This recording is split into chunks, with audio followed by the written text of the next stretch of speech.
Irmãos, nós estamos assim, felizes e surpresos com a quantidade, né, de irmãos, com esse apelo que foi tão maravilhoso de ver, um povo tão abençoado, tão bonito, tão lindo, aqui no congresso, na sexta-feira e também no sábado todo, né? Isso para a gente é um motivo de muita alegria, poder compartilhar um dia de palavra de Deus, de crescimento. Eu tenho sido muito edificado, não sei você tem sido edificado nesse dia? Amém? Só os aqui da frente que estão entendendo, e o pessoal lá do fundo? Deixa eu ver o pessoal do fundo. Vou dar um grito, na igreja assim, quando o negócio está meio assim, eu falo, amém!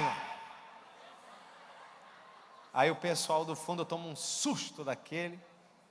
Tinha uma senhorinha dormindo que, nossa, coitada, até agora, acho que a pressão dela está alta, né? Não baixou ainda, mas é que é para chamar a atenção. Pessoal lá do fundo lá, dá para entender tudo? Amém? Glória? Muito bom. Neemias capítulo 1.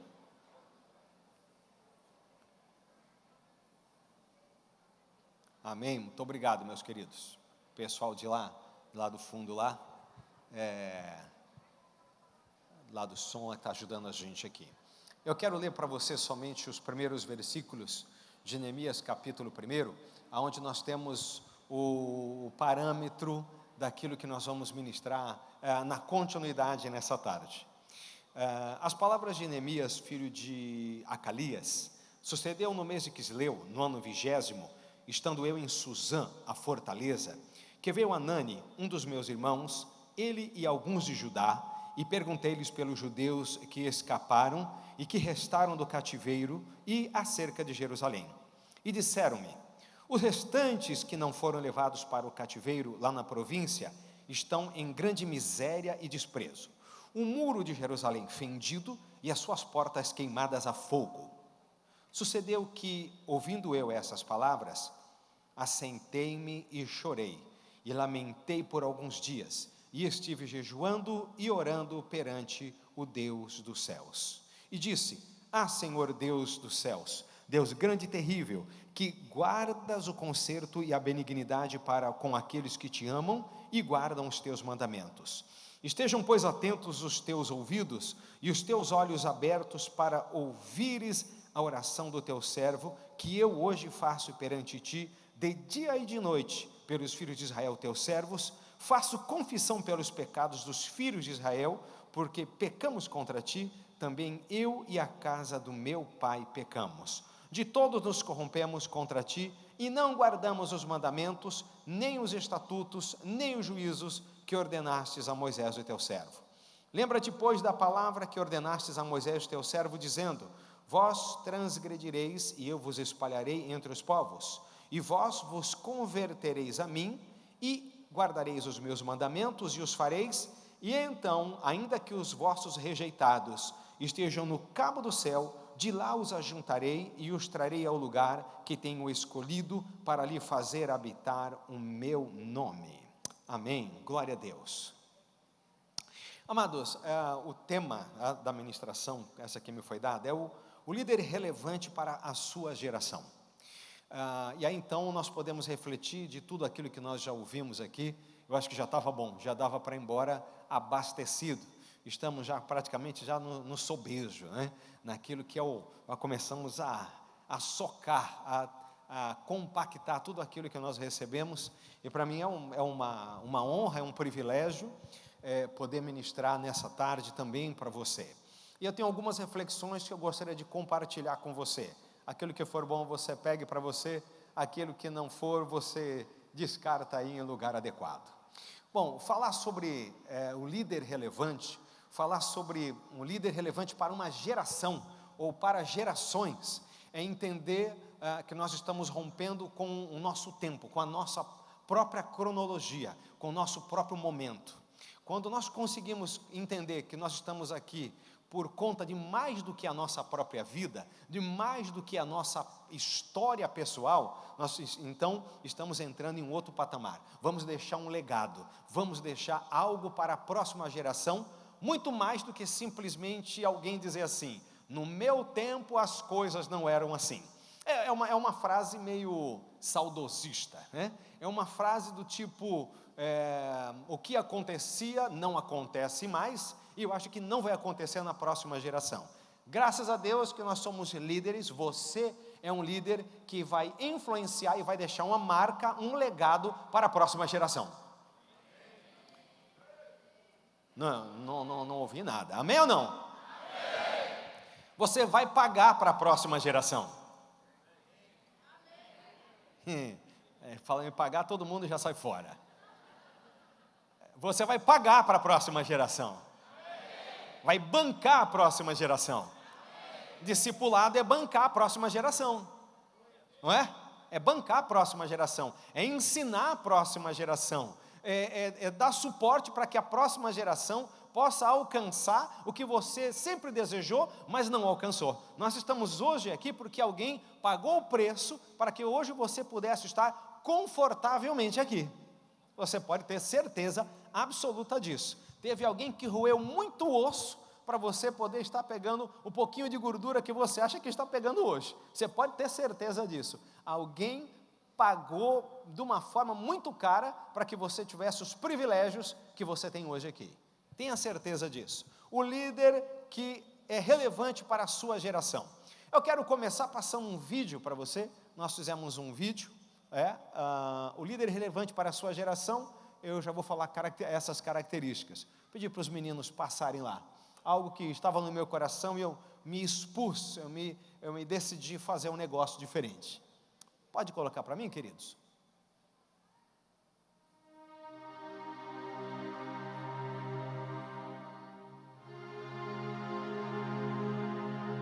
A cena da cruz.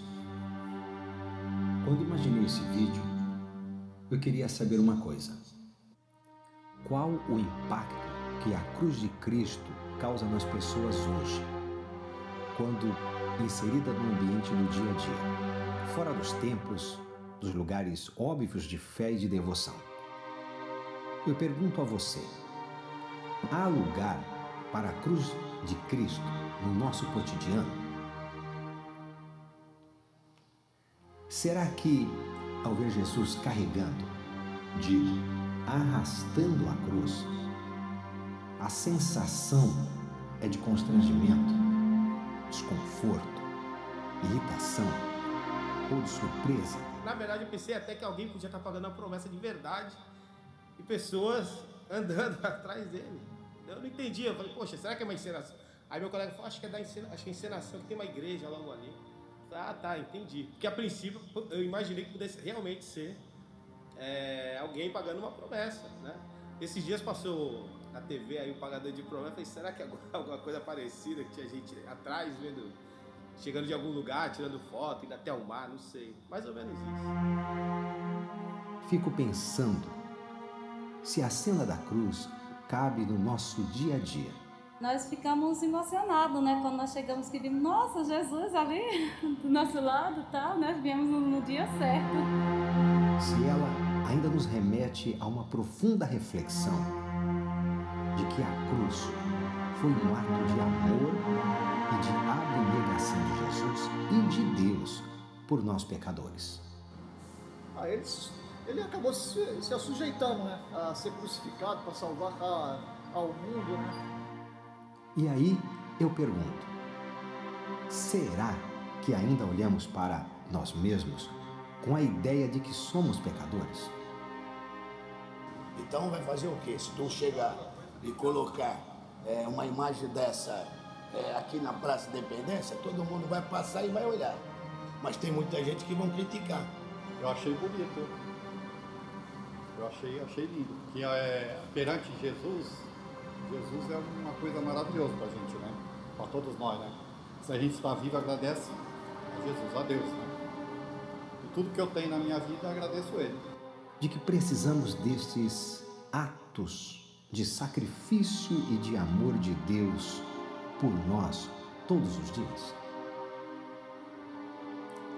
A cruz produz impacto, reflexão, ou é um símbolo somente, um amuleto da nossa cultura cristã ocidental? O que a cena da cruz representa para você? E ali Jesus morreu por todos nós, né? A religiosidade para mim é Jesus, é Deus. Para mim é muito bonito, porque cruz significa a paz e o amor, né? O que a cena da cruz representa para você?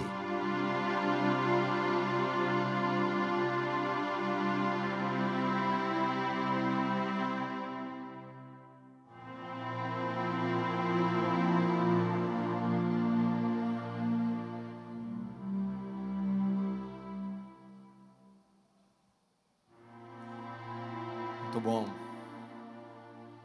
Muito obrigado. O que é a cena da cruz? O que a cruz representa para você? Era isso que estava no meu coração quando eu fiz esse vídeo. Eu tive assim uma experiência muito interessante de arrastar essa cruz pelo caminho para alguns lugares da cidade. Era até uma coisa meio inusitada assim. E eu queria saber qual era a impressão do outro lado. Qual era o impacto que ver alguém arrastando a cruz pela rua causava nas pessoas. E eu, irmãos, eu tive essa impressão, eu tive essa experiência. É algo assim impressionante. Muitas pessoas se sentem incomodadas, elas se sentem bastante desconfortáveis quando veem isso. Lógico que eles sabiam que não era Jesus que estava ali. Outros ficavam calados, outros eu via que rejeitavam aquilo, se sentiam assim bem aviltadas. E eu comecei a me dar conta se realmente no meu coração, e se no nosso coração, se nós como líderes estamos dispostos a um despojamento daquilo que o Senhor Jesus Cristo Ele nos ensinou, que é ser meu discípulo, negue-se a si mesmo, tome a sua cruz e siga-me. Eu creio que um líder relevante é aquele que está disposto a fazer, em primeiro lugar, Cristo o epicentro da sua história, da sua vida.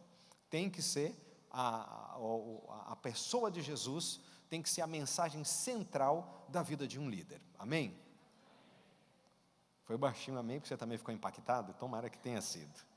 Mas essa é a grande verdade. Porque tem tanta coisa na liderança, no pastorado, no cuidar de pessoas, que a gente acaba esquecendo às vezes de Jesus.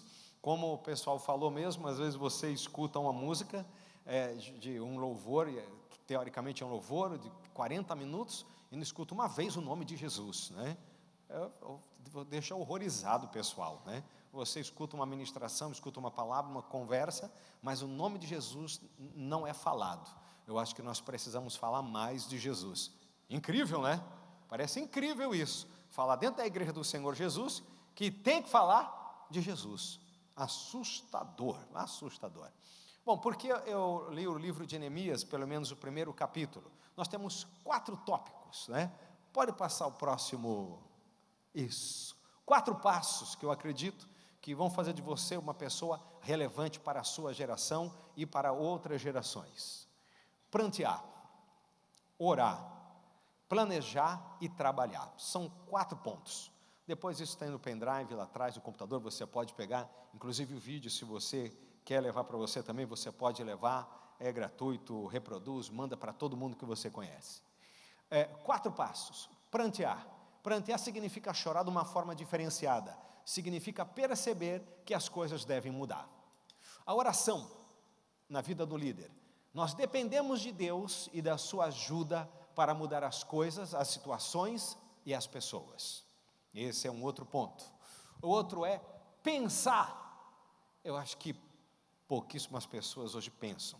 Nós temos gente com um grande acúmulo de informações, Google, todo o processo da internet, a quantidade de eventos, hoje está realmente lotando as pessoas de informações, mas pouquíssimas pensam. Pensar é refletir com profundidade e trabalhar, que é entrar em ação. São esses 4 pontos que nós vamos caminhar, nós vamos falar juntos aqui.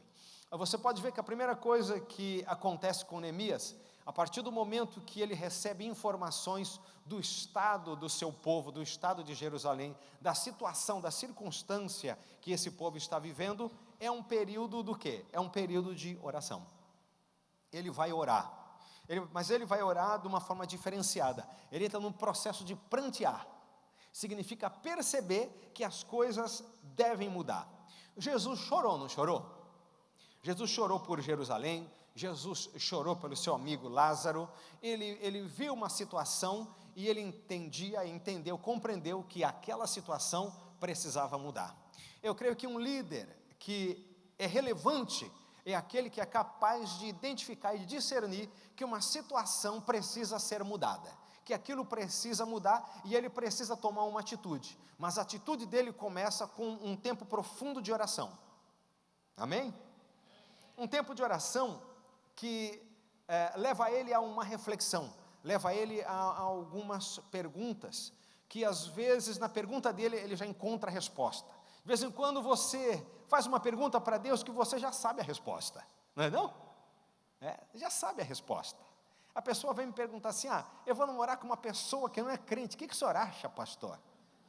Você precisa de uma resposta, o teu sogro vai ser o diabo. Eu já falo logo.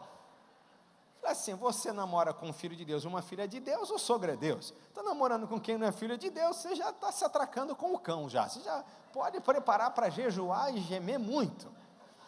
Tem umas perguntas que não tem cabimento, né? O cara já sabe qual é a resposta, já sabe que a batata vai torrar para o lado dele, né? Misericórdia, né? O líder relevante, ele é capaz de trazer para ele a responsabilidade, chamar para si a responsabilidade, e não colocar para fora dele tudo o que está acontecendo. Sabe como é o líder assim? Esse povo, esse pessoal, essa igreja, meu Deus do céu, essas células, esse grupo de louvor, esse, foi a mesma coisa que o pastor Campanha estava falando aqui. O negócio está errado, o problema sou eu. Esse assumir, eu acho que é algo que torna você um líder relevante. Pergunta, dentro desses 4 passos, pranteando pela situação atual, o quanto nós nos desviamos de um fundamento aceitável diante de Deus? Isso nos leva então a prantear. Será que o nosso modelo de conduta cristã, de conduta de liderança, é um modelo que agrada a Deus, que está agradando a Deus? Será que os meus valores, os meus princípios que me levam a uma pseudo-santidade, eu digo pseudo-santidade porque a santidade que é praticada hoje não é chamada de santidade do ponto de vista de Deus. Vocês concordam comigo? Você fala para alguém assim, isso aí está errado. Eu não sinto nada, tem nada a ver. Já viu gente falando isso para você? A sua mão anda por dentro da roupa íntima do seu namorado, da sua namorada, aí você diz, isso daí está errado. Eu não sinto assim, pastor. Está vendo? Não tem nem um amém, nem um aleluia, tudo. Pensa.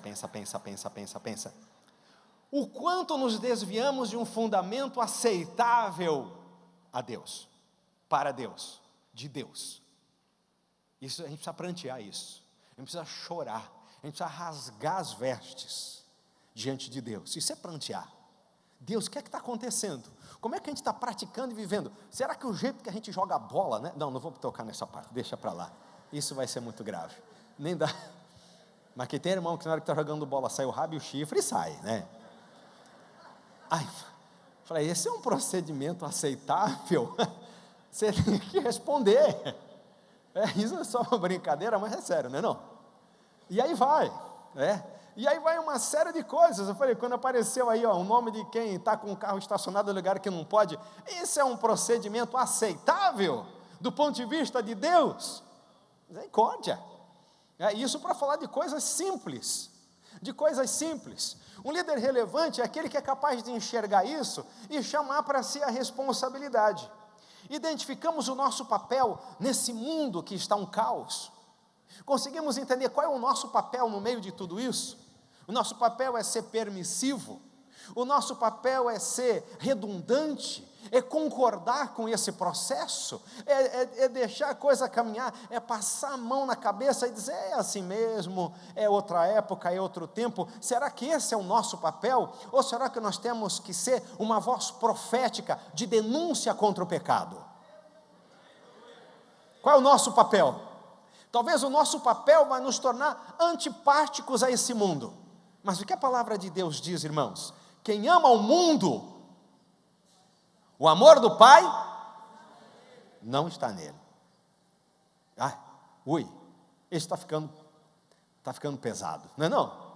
Mas é uma grande verdade. Nós queremos ser relevantes, nós queremos ser impactantes, sendo insonsos, sendo elásticos no contexto de ser permissivos para todo lado. Eu acho que nós estamos chegando no momento da necessidade de um reavivamento da vergonha na cara.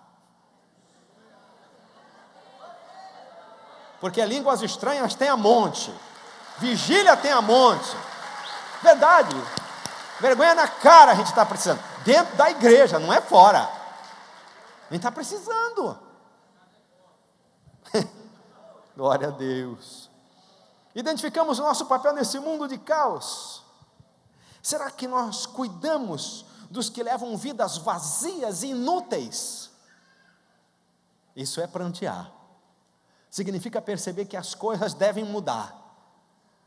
Porque o texto fala que o Neemias, ele entra primeiro nesse processo. Eu chorei e lamentei por alguns dias, estive jejuando e orando perante o Deus dos céus. E aí no 5, então, aí ele começa: Senhor Deus dos exércitos, Deus dos céus, Deus grande e terrível, Deus grande em benignidade, em amor. Aí ele começa um processo de oração. Nessa oração ele começa a identificar uma coisa: que Deus é poderoso, que Deus é maravilhoso, mas que ele depende de Deus para fazer o que ele tem que fazer, porque ele não tem recursos, ele não tem habilidade, ele não tem estrutura diante da tarefa que foi colocada diante dele. Ele sabe que ele tem um papel impressionante no meio desse desafio. Eu achei algumas coisas.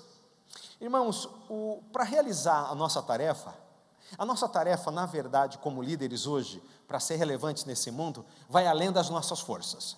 Se você pensa que você tem forças, que você tem o treinamento necessário, que você já tem a habilidade necessária, você está enganado. Você depende de Deus, você precisa da ação de Deus, do suporte de Deus, dos recursos de Deus na sua vida, para você fazer frente ao que está lá fora. Quando oramos, sabemos e testemunhamos que dependemos da ajuda de Deus para mudar as coisas, as situações e as pessoas. Oramos pedindo então sabedoria, força e perseverança para trabalhar em busca de uma solução melhor. Quando perseveramos em orar, sabemos que, primeiro, levará tempo, que o nosso trabalho pessoal não vai ser o suficiente, mas que vamos seguir em frente, mesmo que jamais vejamos os resultados.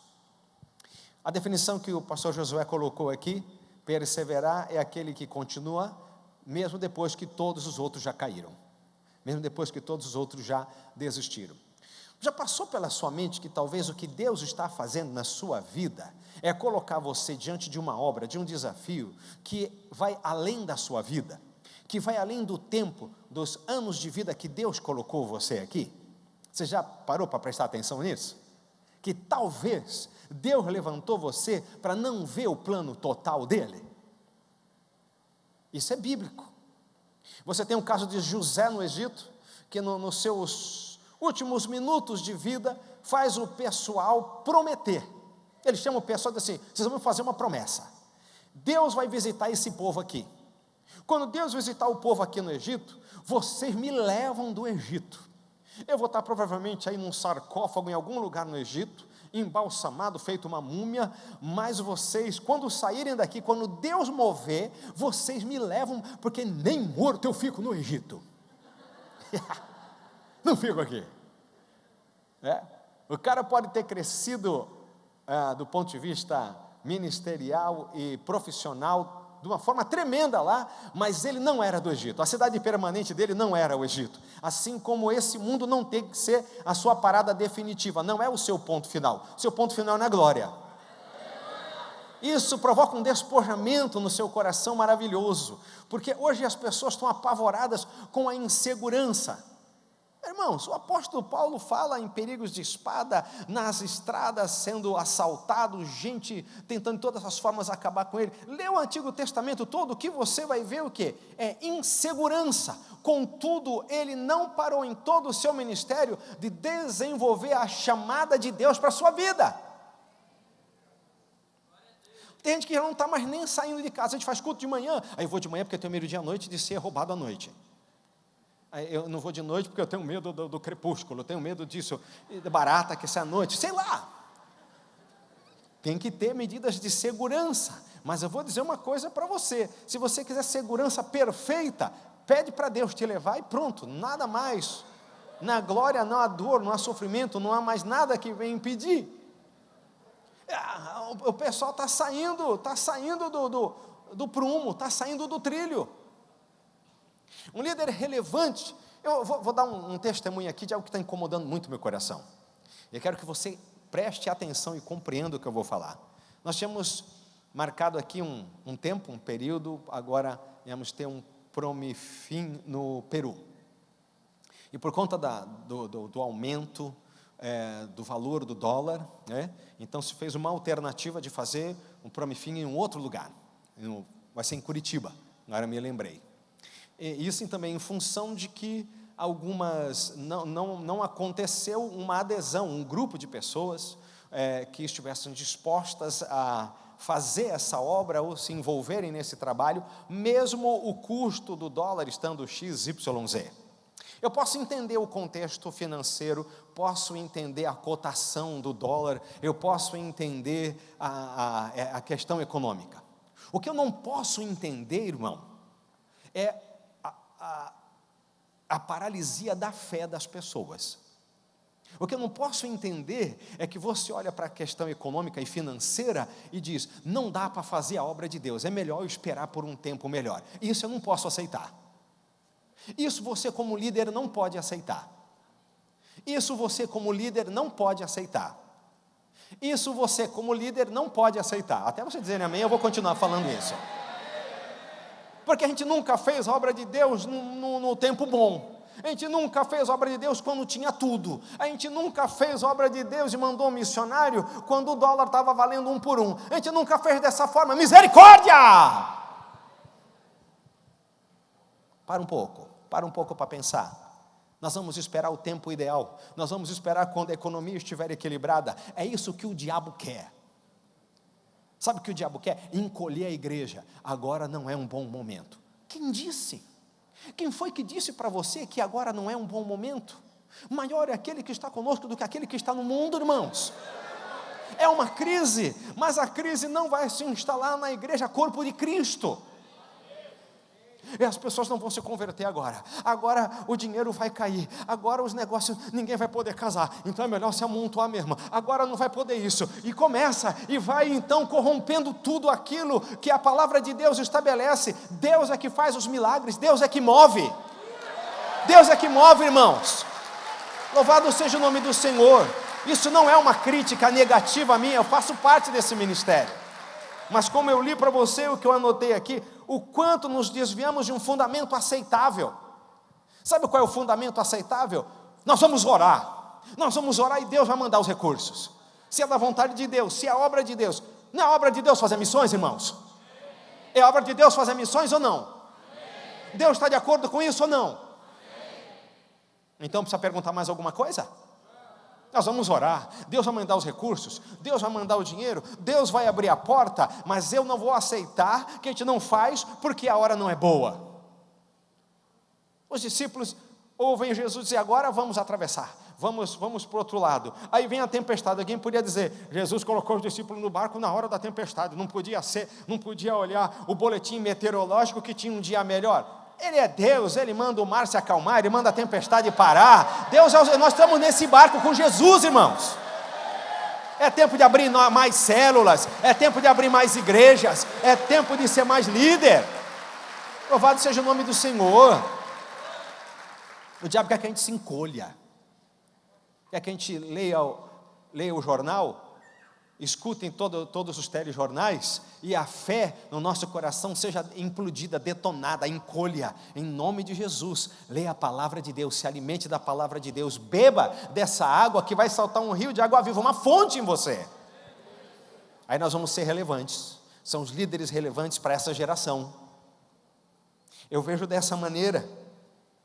Eu comecei a notar, prantear também a ver a nossa própria fraqueza, nossas limitações, entender que as nossas forças e os nossos esforços são falhos, entender que nós dependemos do Senhor. Quando nós entendemos isso, nós somos levados para a oração. A oração, quando oramos, testemunhamos que dependemos da ajuda de Deus. Oramos pedindo sabedoria, força e perseverança para trabalhar. Perseverar em orar, sabendo que o tempo é de Deus e o tempo não é nosso. Que talvez nós vamos investir em algo que nós não vamos alcançar na nossa época e no nosso tempo. Como eu falei de José, que quando o povo sai do Egito, sai levando o caixão de José. Alguém ali aprendeu o que é ter palavra. Por isso que eu falei de vergonha na cara. Depois de quase 400 anos, 430 anos, quando o povo sai do Egito, você vai ver na palavra, está 430, procura na Bíblia, escola dominical, FATEP, IBIP, por aí afora, está escrito lá, é só ler. Tinha homem que era capaz de cumprir, era capaz de manter a palavra de um compromisso, e eu tenho certeza, em nome de Jesus, que você é esse tipo de homem, esse tipo de mulher.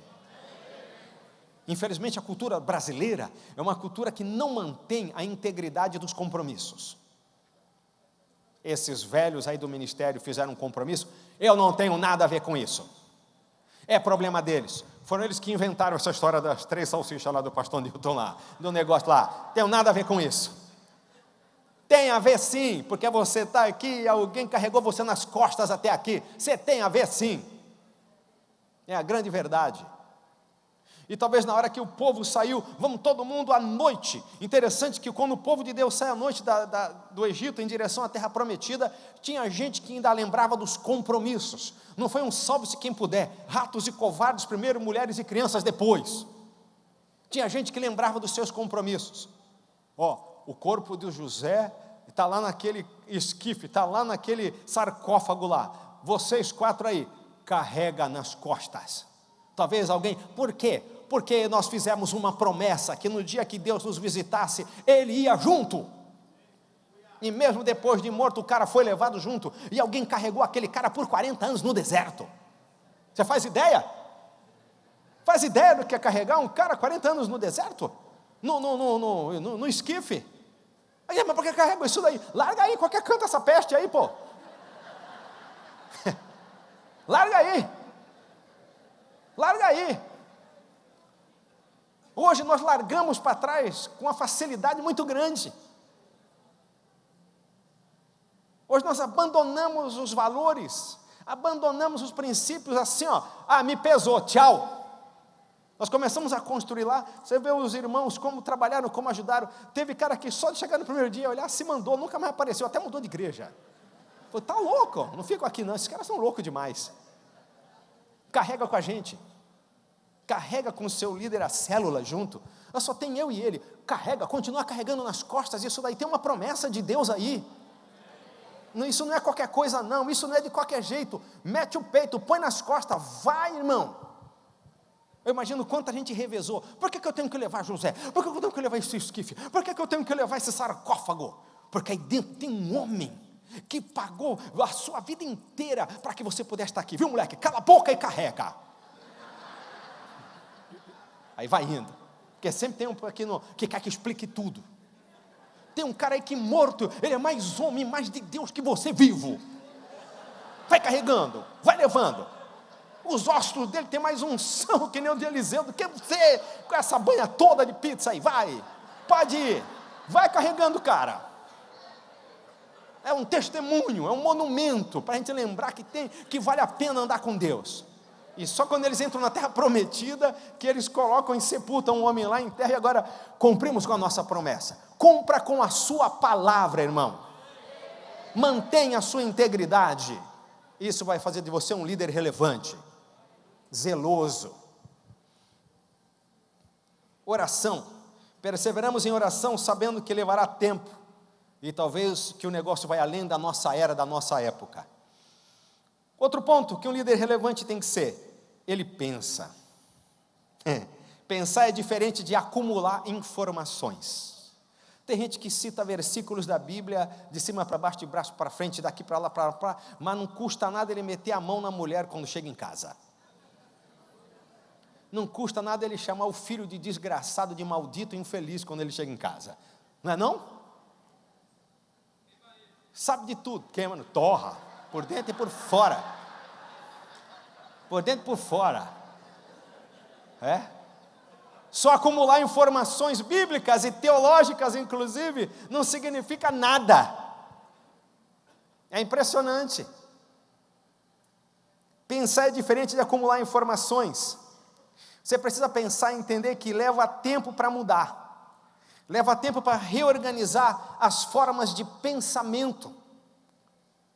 A pessoa se converte, aceita Jesus, no discipulado, ela tem que ser ensinada, agora você ora para comer. Agora você não fala mais palavrão. Agora você não chama mais sua esposa de sua burra. Meu irmão, de manhã a esposa pesa 30 gramas. Minha borboletinha, meu passarinhozinho. À noite, sua burra, estúpida. 700 quilos já. Engordou 600 quilos, 680 quilos de manhã até a noite. Assustador. Impressionante, leva tempo para reorganizar. O líder relevante é aquele que entende esse time. Você não tem como aprender a Bíblia toda em um dia, em um mês, em 6 meses. Existe um processo de amadurecimento. Tem as provas, tem os momentos, tem esse processo de maturidade para acontecer. Você pode ver que Neemias, depois de orar, depois de prantear, orar, entender que a responsabilidade é dele.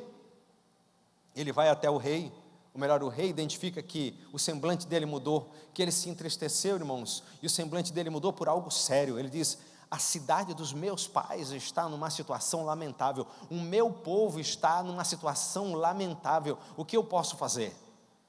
Ele chamou para si a responsabilidade. Ele não está jogando a culpa é do povo, que são todos uns pecadores. Ele diz: nós pecamos, eu faço parte dessa tragédia, o que eu posso fazer?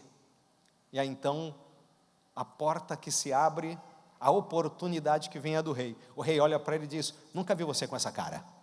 Interessante, sinal de que até aquele dia, ele trabalhava diante do rei, e o rei conhecia uma continuidade no humor, na situação da apresentação de Neemias. Mas naquele dia ele olha e diz: teu semblante mudou, teus olhos estão diferentes, o que acontece? Ele diz: rei, vive o Senhor para sempre, que não é nada aqui. É que eu estou preocupado com o que acontece lá no sepulcro dos meus pais, lá na terra dos meus pais, lá com o meu povo. E o rei diz assim: o que você quer? O que você quer? E aí o cara tem que ser bom, ele tem que ter pensado, ele tem que ser capaz de planejamento, ele tem que ser capaz de uma gestão, ele tem que ser capaz de administrar. E ele começa a dar, Cabral, a lista de material que ele precisa. Ele começa a dizer o prazo que ele precisa. Ele começa a dizer que ele precisa de salvo-conduto para cada província, para passar por cada fronteira. Ele sabe tudo que ele precisa. Ele sabe quanto tempo ele vai gastar. Ele sabe quanto material ele precisa. Ele pesquisou, ele avaliou, ele tem noção. E ele não é um construtor, ele não é um empreiteiro, ele, no momento que ele está desenvolvendo, fazendo, ele é o copeiro do rei. Mas ao invés de ficar travado, trancado no que ele está fazendo, ele está crescendo e amadurecendo na presença do Senhor. Que seja tirado do teu coração essa mentalidade de que você é somente aquilo que você faz, porque Deus chamou você para ser mais do que vencedor em Cristo. Então, se você não quer crescer, você não quer aprender mais, você não quer crescer mais, você não quer fazer novos cursos, você acha que já está bom, não tem mais nada para aprender, não espere ser como Neemias, não espere relevância. Eu faço o meu e está bom. Se você é assim, peça perdão para Deus, porque não foi para isso que Deus te chamou.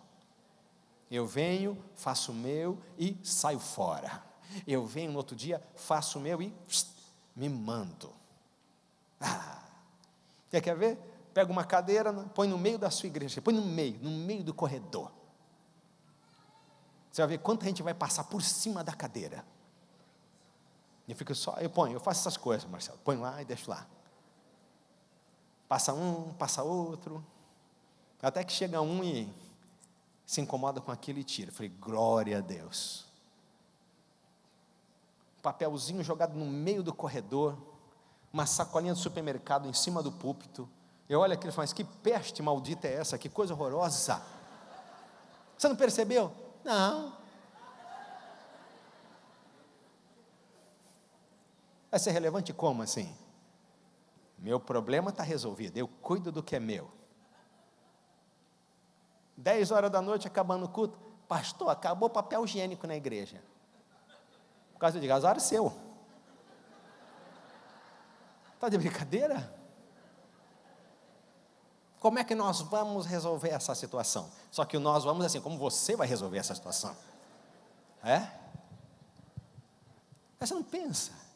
Pensar é uma coisa maravilhosa, que coisa abençoada. Comece a pensar, Deus vai colocar um desafio maior do que você. Você tem que começar a pensar, reorganizar costumes, percepções, os valores, a conduta. Precisamos refletir e pensar na nossa posição, pensar com profundidade. Um fortalecimento das percepções bíblicas se faz necessário. Porque vivemos a época do não tem nada a ver. Porque o pessoal não pensa mais na Bíblia. O pessoal fica escutando e assistindo programa na televisão. É muito bom e nós temos programa na televisão e no rádio, mas você tem que se alimentar, ô Zé. Você não se satisfaz indo numa churrascaria e fica vendo por fora da vitrine o pessoal comendo. Olha que picanha. Eu cheirar. Aí depois vai para a pizzaria. Pizza de 3 andares de coisa. E você fica lá, quando o cara pega assim, até estica assim, todo aquele queijo, aí põe assim, uma azeitona desse tamanho assim, parece uma laranja assim. Uau! Você ficou seduzido pelo olhar. Você sentiu o cheiro, você assistiu, mas você está com a barriga vazia. Está com a barriga vazia. Para você ficar alimentado, você tem que sentar e você tem que comer. E você tem que participar. Você tem que estar na mesa. Há uma mesa posta para você. Você senta se você quer. A mesa está posta. O Senhor tem colocado uma mesa para você todos os dias. E você que tem que se alimentar. A oração das pessoas vai interceder por você.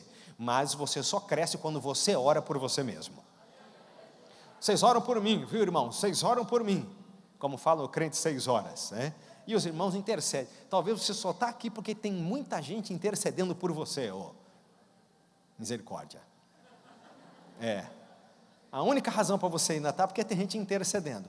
Mas você não está crescendo nada, você não cresceu nada, você não está avançando nada, você não está perto de um próximo estágio, você não está perto de uma próxima etapa, não está acontecendo nada. Então, só mantendo você naquele negocinho espetadinho na sua veia, está tomando um sorinho e um arzinho, põe um arzinho. Então, irmão, quando é que você vai para casa? Você precisa começar. É você mesmo, é você que vai ter que buscar, é você que vai ter que orar, é você que vai ter que ler a Bíblia. Aí eu ponho um CD de pregação, pastor. Toma vergonha, vai ler a Bíblia, Deus vai falar com você. Leia, dobra o joelho e ora.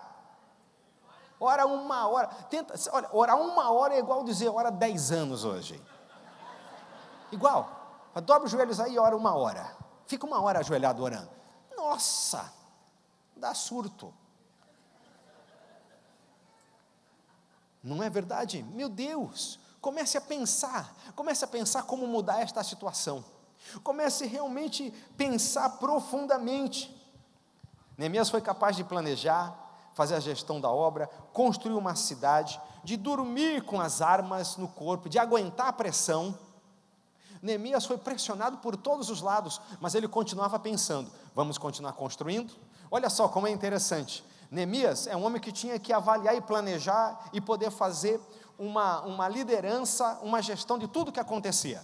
Não era um mar de rosas. Ele tinha todos os recursos para construir, joia. E isso normalmente é o que nós não temos, é um dia de cada vez para ter o recurso. Neemias tinha todos os recursos. Contudo, tinha gente contra. Sanbalat, Tobias e Gozém. O que eles faziam? Mandavam cartas e começaram a levantar todo tipo de pressão contra Neemias, a ponto que Neemias sabia que queriam matar ele, e então ele tinha que tomar banho com as armas. Ele ia dormir, deixava as armas do lado. Eu espero que você não tenha que viver uma realidade dessa. Eu imagino ele esfregando a cabeça com sabão, e ele nem fecha o olho, porque se ele fechar o olho, quando ele for enxaguar, já furaram ele. Ele descobre que tem irmão, isso é fantástico, só tinha naquela época, tem irmão que era aproveitador. Isso não existe, glória, aleluia, chilique pentecostal até. O irmão está vendo a situação ficar feia, e ele tem dinheiro, então ele está vendo que os outros estão se arrebentando, e ele diz: eu empresto a juros, você me dá tudo que você tem aí de coisa, eu te dou um dinheiro. Os ricos, diz que os ricos da terra começaram a emprestar dinheiro a juros, agiotagem, todo tipo de cambalacho, e estavam arrancando tudo do povo que estava ali no sufoco. Graças a Deus que hoje não existe, Ele chama aquele pessoal e diz assim: vocês tomam vergonha na cara, porque a palavra de Deus aqui não diz dessa forma, e vocês vão arrumar e colocar a coisa em ordem. Ele tem que ter gestão para isso, tem que chamar o pessoal. Aquele pessoal que não põe a mão em nada, ele chama também e diz assim: é o seguinte, vocês têm uma responsabilidade aqui, trata de pôr a mão. Vira para o seu irmão e fala: irmão, você tem que tratar de pôr a mão na obra, não é o outro, é você. Você tem que pôr a mão, viu, irmão? Vou dar só um exemplo: o banheiro da igreja está sujo, põe a mão lá, vai ajudar. O saco de lixo a lata de lixo está suja, chama o diácono fulano aí, tem uma lata de lixo suja, isso aí aqui. Põe a mão no negócio, na bagaça, irmão. O que é, pô? Põe a mão.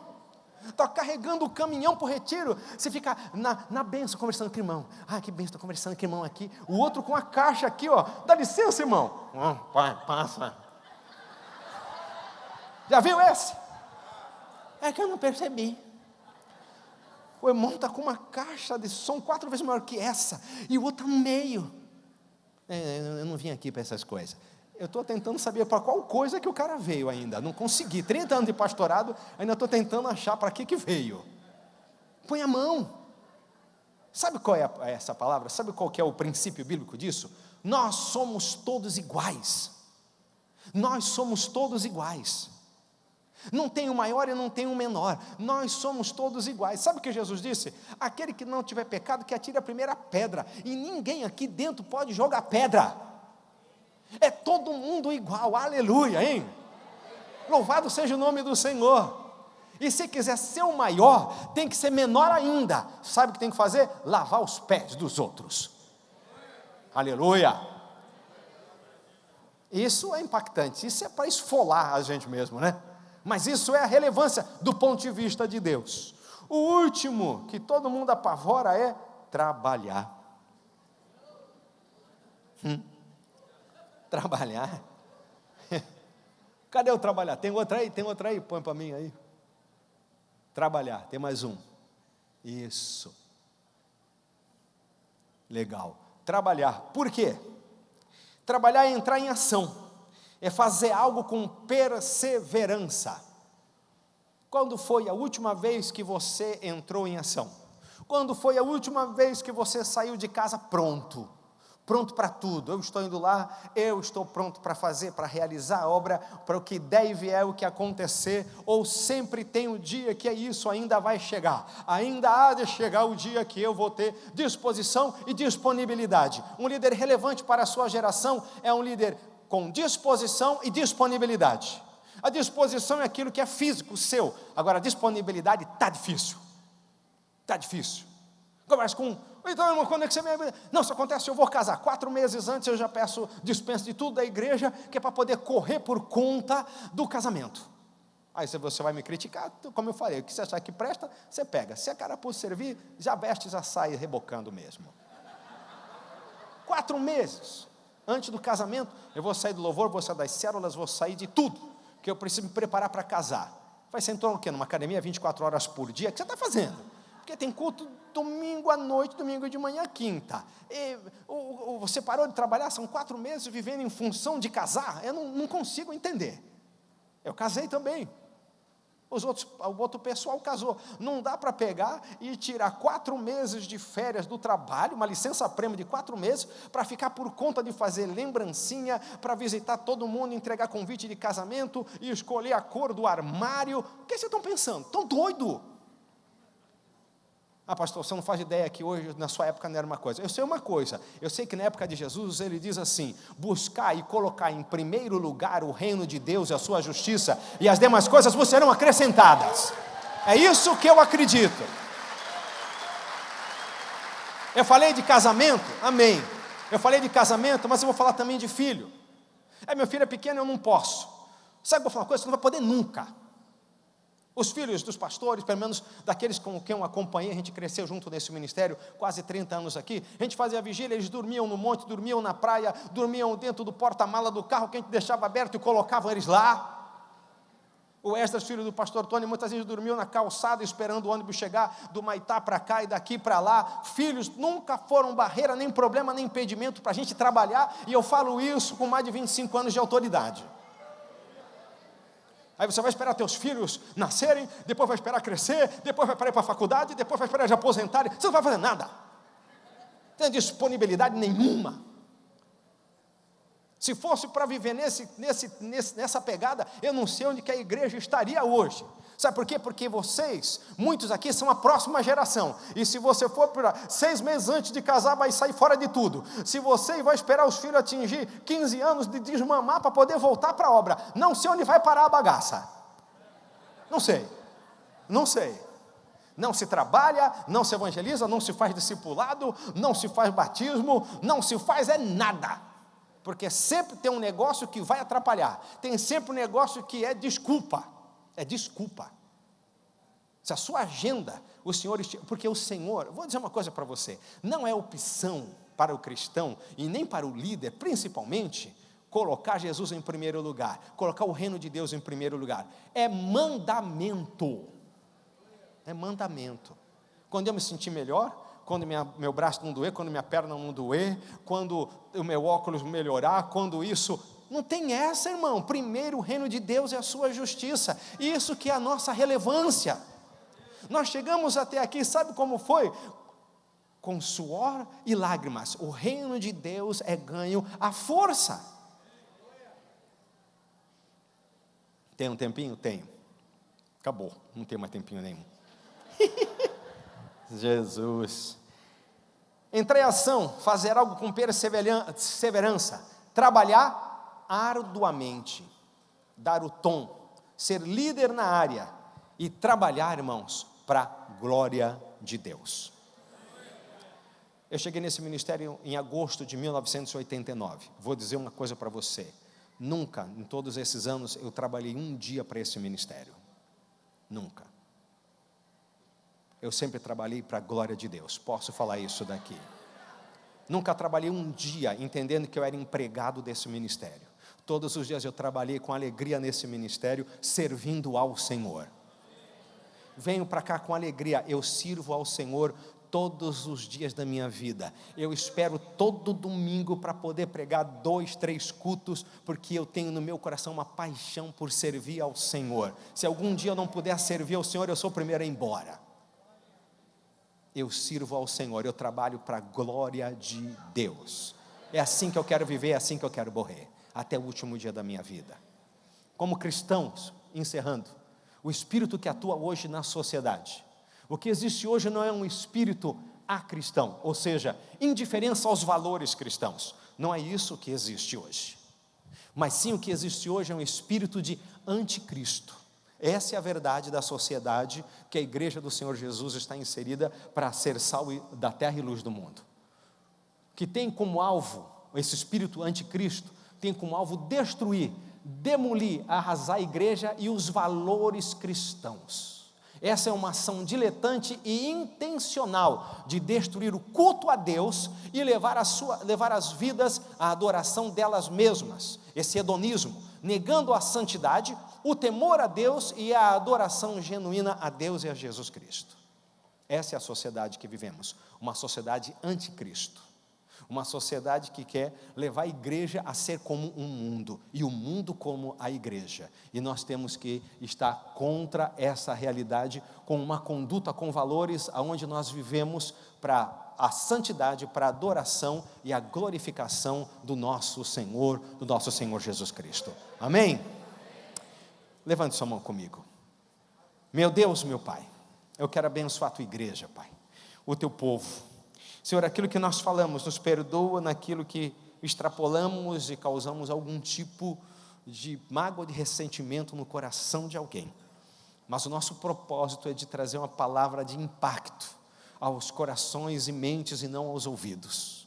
Queremos ser líderes, Pai, relevantes para esta geração, que deixem uma marca, que venham abalar com estruturas diabólicas, satânicas e mundanas. Sabemos que vivemos num mundo anticristo, mas, Senhor, nós somos do Senhor Jesus, e eu abençoo todos os líderes, todos aqueles que investem esse tempo, esse período na tua casa, aprendendo, recebendo do Senhor, e que a tua graça, que a tua paz, que o teu amor esteja sobre estas vidas, em nome de Jesus, amém.